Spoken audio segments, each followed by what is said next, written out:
My name is Martha Simmonds. I live in Castaic, California, and our family is a victim of guardianship abuse. Our story starts out in 2010, and actually in June of 2010, when my sister, who lives in Ohio, where the guardianship abuse took place, was caretaker of my aunt, my mother's only living sister. My mother and my sister were caring for her. They had legal guardianship of her. She was in an assisted living in Olmsted Falls, Ohio. My sister became concerned over the declining care that my aunt was receiving at her assisted living. And so she approached the assisted living about the possibility of moving my aunt to, or she had planned to move my aunt to another home, another assisted living facility.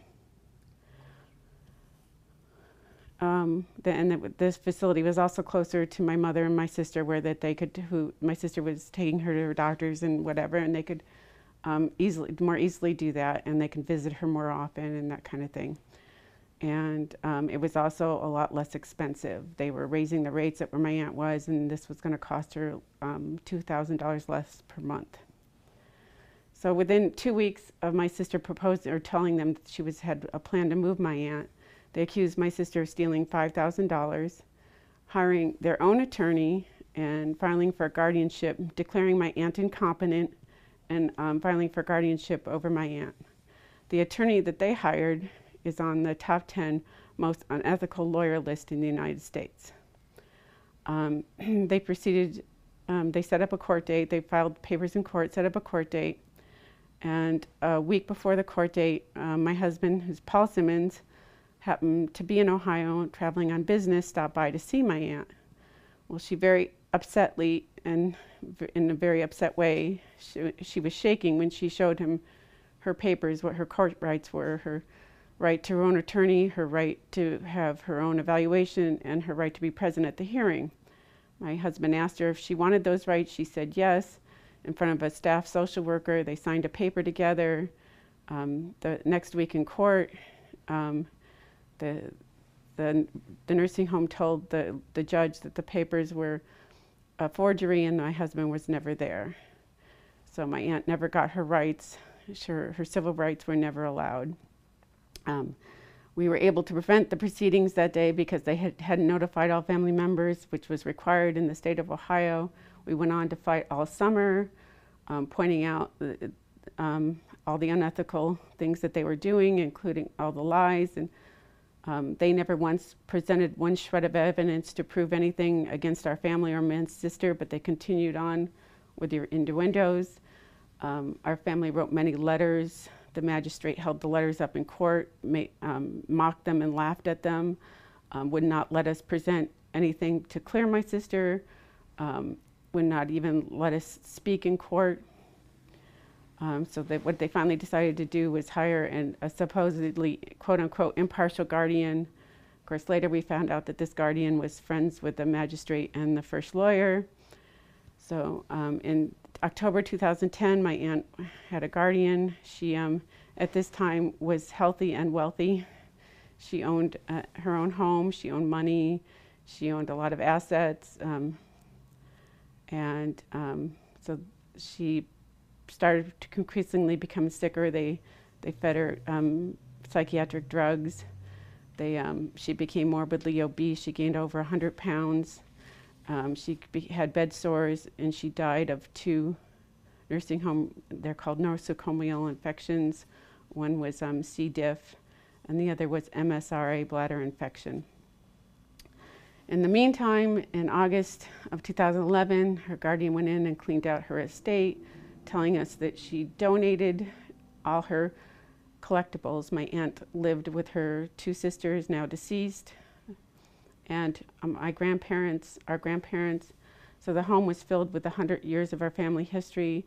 It's all gone. They told us they donated all, including they took out her stove and all her appliances. And when we asked why they removed them, they said they didn't work. Later on, when we asked again about the appliances, especially the stove, pointing out that it was a brand new stove, they said, oh, we donated it. So we have it in emails, the contradictory stories. So after my aunt died in March of 2012, her guardian, after a lot of money has disappeared, they paid over $6,000 for them to walk away with all these things. And she filed $14,000 to the court for her fees. And I put together a binder, or we did, the family did put together a binder of all the things, including the lack of care of her home. Her home was cited by the city because it became in such disrepair. She was paying a gardener $15,000 or $1,500, and the yard, the lawn was all trashed. The outside of the house was deplorable. When they took out the appliances, they broke pipes and they just left them that way. They just shut off the water. When they cleaned out the house, they flushed, or supposedly cleaned out the house, they flushed enough things down the toilet that they'd ruined the sewer system. We had to pay a lot of money to have that repaired. I presented that all into a binder, including of the lack of care for my aunt.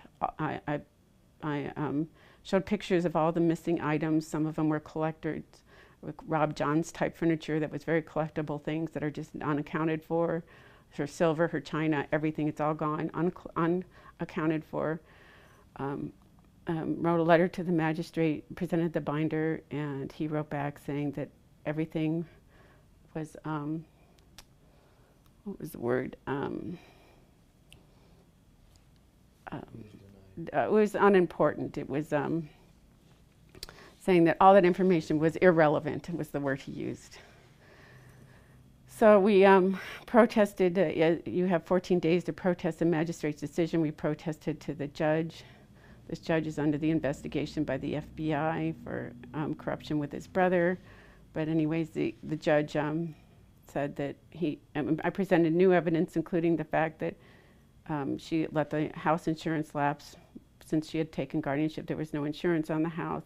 And about the sewage problem and everything else. And he said no new information was presented, and my everything was denied. Everything was overruled and denied. I also pointed out that her accounting that she filed was incorrect, that her totals don't even match. And I asked for a full accounting of the estate, and they just ignore me and tell me that everything is just denied. There seems to be no accountability for what happened, and I guess she's not held to the same standard that other guardians are. Her husband and her are very close with all the lawyers and judges there, so it's very clear that because of that, it doesn't seem that they're going to pay attention to this.